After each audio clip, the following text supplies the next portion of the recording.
Hujambo na karibu tena mtazamaji wa The World News katika kipindi hiki cha ulimwengu wa siasa. Mimi ni Adam Hussein. Urusi imesema kwamba Uingereza sasa inashindwa kuficha taarifa kuhusu wanajeshi wake waliopo nchini Ukraine, huku ikiendelea kufanya mauaji dhidi ya askari hao waliotoka nchini Uingereza.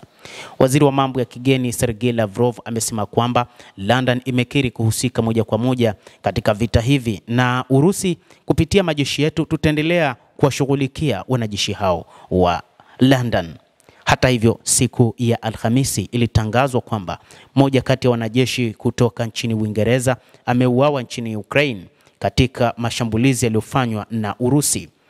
Kwa mujibu wa Lavrov, amesema kwamba sasa Uingereza inathibitisha inataka vita vya moja kwa moja na Urusi, ambapo Urusi itahakikisha inawashambulia wanajeshi wote wa kigeni watakaoingilia vita hivyo.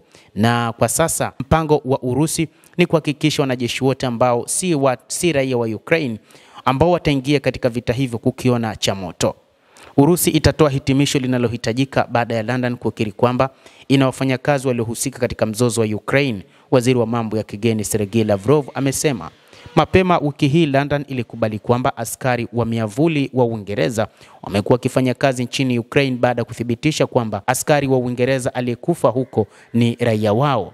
Lavrov alisema Alhamisi kwamba London imelazimishwa kukubali jukumu lake, akiongeza kwamba ripoti zinasisitiza kwamba angalau raia 100 wa Uingereza wamekuwa wakihudumu katika vitengo vya Ukraine vinavyopigana na Urusi. Viongozi wa Ulaya ambao wanajitayarisha kwa vita wanaweza kuhusu kutuma wanajeshi wao Ukraine kama wale wanaoitwa walinzi wa amani. Lavrov alisema, kwetu sisi walinda amani hawa wangekuwa walengwa halali. Kila mtu lazima aelewe hilo.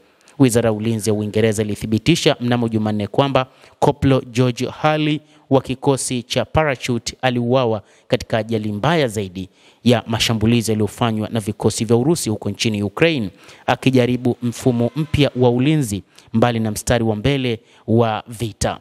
Vyombo vya habari vya Uingereza vimeripoti kuwa amekuwa akisaidia kikosi maalum cha wanajeshi wa Ukraine katika uwanja wa vita. Lavrov alisema kipindi hicho kilifanya iwezekane kwa London kuendelea kuficha uwepo wa wafanyakazi wake nchini Ukraine na kuita onyesho lingine la kile alichoelezea kama asili ya kweli ya serikali ya Uingereza.